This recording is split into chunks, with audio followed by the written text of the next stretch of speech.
ನಮಸ್ತೆ ವೀಕ್ಷಕರೇ, ಶಿವಶಕ್ತಿ ಜ್ಯೋತಿಷ ಕೇಂದ್ರಕ್ಕೆ ಸ್ವಾಗತ.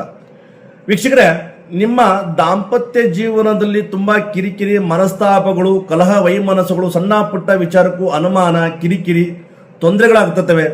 ನೋಡಿ ಗುರುಗಳೇ, ನನಗೆ ತುಂಬಾ ಸಮಸ್ಯೆ ಆಗ್ತದೆ ದಾಂಪತ್ಯ ಜೀವನದಲ್ಲಿ. ನನಗೆ ಹೊಂದಾಣಿಕೆ ಅನ್ನೋದು ಆಗ್ತಾ ಇಲ್ಲ ಗುರುಗಳೇ. ಏನೋ ಒಂಥರ ಕಿರಿಕಿರಿ, ಅಸಮಾಧಾನ.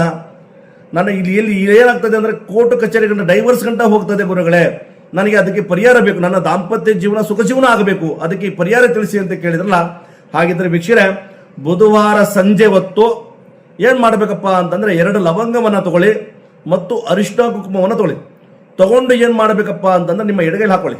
ಎಡಗೈಲಿ ಹಾಕೊಂಡು ಮತ್ತು ನಿಮ್ಮ ಬಲಗೈಲಿ ಅದರ ಮೇಲೆ ಇಟ್ಟು, ನಿಮ್ಮ ಬಲೆ ತೊಡ ಮೇಲೆ ನಾನು ಹೇಳಿದ ರೀತಿಲಿ ಅಂದ್ರೆ ಬಲೆ ತೊಡ ಮೇಲೆ ಇಟ್ಟು ಕೈಯನ್ನು ಇಟ್ಟು ನಾನು ಹೇಳಿದ ಮಂತ್ರವನ್ನ ಹೇಳಿ, ನಿಮ್ಮ ಇಬ್ಬರ ಹೆಸರನ್ನ ಹೇಳಿ ಏನ್ರಿ ನಾನು ಹೇಳಿದ ರೀತಿ ನೀವು ಮಾಡಿ ಸಾಕು ವೀಕ್ಷಕರೇ. ಏನ್ ನಿಮಗೆ ದಾಂಪತ್ಯದಲ್ಲಿ ಏನು ಸಮಸ್ಯೆ ಕಾಡ್ತದೆ ಅದಕ್ಕೆ ಶಾಶ್ವತವಾಗಿ ನಿಮಗೆ ಪರಿಹಾರ ಸಿಗುತ್ತೆ. ನೋಡಿ ಯಾವುದಪ್ಪ ಮಂತ್ರ ಅಂತಂದ್ರೆ, ಓಂ ನಮೋ ರೂಪದೇವಾಯ ಮನ ಇಚ್ಛ ಸಿದ್ಧಿ ಕುರುಕುರು ಸ್ವಾಹ ಅಂತ ಈ ಮಂತ್ರವನ್ನ ಹೇಳಿ, ನಿಮ್ಮ ಇಬ್ಬರ ಹೆಸರನ್ನ ಹೇಳಿ, ನಿಮ್ಮ ಮನಸ್ಸು ಇಚ್ಛೆಯಿಂದ ಒಂದೇ ಮನಸ್ಸಿಂದ ಈ ಒಂದು ಕಾರ್ಯವನ್ನು ನೀವು ಮಾಡಿ ಸಾಕು ವೀಕ್ಷಕರೇ. ನಿಮ್ಮ ದಾಂಪತ್ಯ ಜೀವನದಲ್ಲಿ ಯಾವುದೇ ರೀತಿ ನಿಮಗೆ ಸಮಸ್ಯೆಗಳು ಬರಲ್ಲ. ಮತ್ತೆ ಆ ಲವಂಗ ಮತ್ತು ಕುಂಕುಮವನ್ನ ಅರಿಶಿಣವನ್ನ ಏನ್ ಮಾಡಬೇಕಪ್ಪ ಅಂತಂದ್ರೆ, ಒಂದು ದಿನ ನಿಮ್ಮ ಬಳಿ ಇಟ್ಕೊಳ್ಳಿ. ಇಷ್ಟು ಮಾಡಿ ಸಾಕು ವೀಕ್ಷಕರೇ.